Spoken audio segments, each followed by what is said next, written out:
priče, dva događaja i jedno evanđelje, ovo prvo koje govori o zakoniku koji ispituje Hrista, jeste redovno nedeljno evanđelje, a ovo drugo evanđelje koje smo čuli, koje govori o stradanju Hristovom, jeste evanđelje koje je posvećeno nedelji koja dolazi pred vozdiženje časnoga krsta. Tako da je to ova nedelja, pošto je vozdiženje u sljedeću nedelju. Pa evo, ja ću probati sa nekolike riječi, eto, koliko toliko, da probam da malo pričamo na ove evanđelske teme. Najvjerovatnije ovaj prvi događaj se dešava neposredno pred Hristovo stradanje. To je bilo na veliki utorak, kada je Hristos imao i na drugim mjestima opisano u tihu evanđelju da Gospod Hristos ima raspravu sa Sadukejima i sa Farisejima. Pa ovdje na jednom mjestu kaže i onda se oni sabraše zajedno, pa opet nastaviše da ispituju Hrista. Dakle, na taj veliki utorak pred stradanje Hristovo i srijeda, kad biva već predat od Jude i izdat, imao je veliku raspravu kad baš Gospod i govori za Fariseje i Sadukeje, pa kad govori o licemjeri, gori ste nego aspide. Dakle, ono što je važno ovdje da primijetimo jeste to da zakonik ovaj koji, dakle, Fariseji i Sadukeji bili su poznavaoci zakona, dakle, jedan od tih učitelja, oni su bili ti pismoznalci. I on sad dolazi Hristu i pita ga, učitelju, koja je najveća zapovijest? Ali iz ovih riječi vidimo taj jedan određeni prezir, jer on ne pita njega kao učitelja kome želi zaista da mu on objasni Boga. Jer, jel ne, on je pismoznalac, nećeš ti meni objasniti kako stvari stoje. Ja dobro poznajem Mojsijev zakon, eto piše, dobro znam prorok. Ali hajde eto učitelju, daj ti mi nešto kaži, koja je 100 najveće zapovijesti. I sad negdje u Starom Zavjetu najprirodnije bi bilo da je Gospod rekao, znaš 10 Božjih zapovijesti, to su one zapovijesti koje je Bog dao na Sinaju i to su zapovijesti koje treba da se drži. Međutim, ovdje Gospod izvlači druge dvije zapovijesti koje uopšte nisu bile u onoj drugoj knjizi Mojsijevoj i među ovih 10 Božjih zapovijesti. Ova prva o ljubavi prema Bogu, ona se nalazi u 5. knjizi Mojsijevoj. A ova o ljubavi prema ljubi bližnjega svoga kao samoga sebe, ona se nalazi u 3. knjizi Mojsijevoj. I on ih sad ovdje donosi kao prve i najvažnije zapovijesti.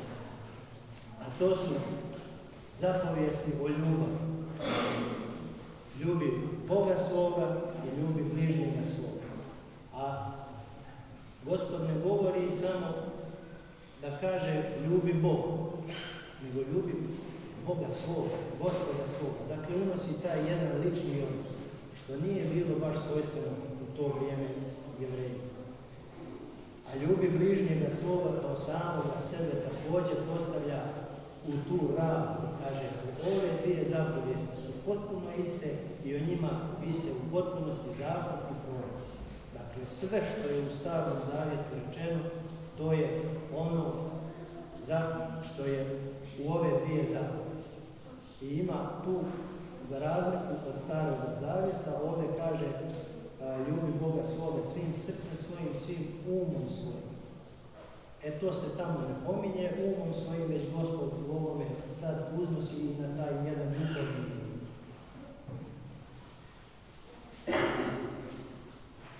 Drugo evanđelje, čuli ste, govori o stradanju Hristova. Dakle, približava nam se praznik vozdiženja časnoga krsta. Ali kaže, kao što je nekada Mojsej u pustinji podigao zmiju. To je događaj jedan kada je izraelski narod prolazeći kroz pustinju i u borbi u borbi protiv naroda koji su bili na putu prema obećanoj zemlji, a opet i u svome onom otpadanju od Boga. I pored svih čudesa koja je Bog činio, oni su opet otpadali, pa bi napravili ono tele zlata, pa se poklanjali Bez obzira što je Bog stalno projavljivao slavu svoju gdje je bio u oblaku, imamo to gdje su opet oni otpali i bilo je Gospod pošalje neke zmije i ko bi otrovne zmije i da ne bi narod Bog umorio, kako kaže u Starom Zavjetu i govori Mojsiju, napravi zmiju od mjeda, mjed je bakar, i napravi jednu zmiju mjedanu i svako ko bude gledao u tu zmiju, on neće mu ništa naumniti ako ga ujede zmiju. I tako su se Jevreji u izlasku, odnosno u prolasku kroz pustinju spasili. Ta zmija je simbolička praslika u stvari Hristovog stradanja i raspeća na krstu. Dakle, svi oni koji vjeruju u Hrista raspeta i Hrista vaskrsloga jesu oni koji zadobijaju spasenje. Dakle, to je jedna starozavjetna praslika ovoga novozavjetnog događaja koji će u stvari biti živonosni događaj, odnosno živonosni događaj koji nas spasava od smrti i nas spasava za život vječni. Neka bi Gospod sve nas udostojio, svoje blagodati, svoje ljubavi one da imamo, da ispunjavamo kao što je po zapovijesti rečeno da volimo Boga i da volimo bližnje. Apostol Jovan kaže, svaki onaj koji kaže da voli Boga, a mrzi bližnjega svoga, laže. I isto onaj koji kaže da voli bližnjega svoga, a ne voli Boga, opet je laže. Dakle, ne može se voliti Bogu ako ne voliš čovjeka. I ne nešto sad da kažemo apstraktno, volim ja čovječanstvo, volim ja čovječanstvo, pa da ja pripadam ljudskom rodu. Ne, nego upravo ono da pored sebe, mati, Vasa, Madre, dakle, njega treba da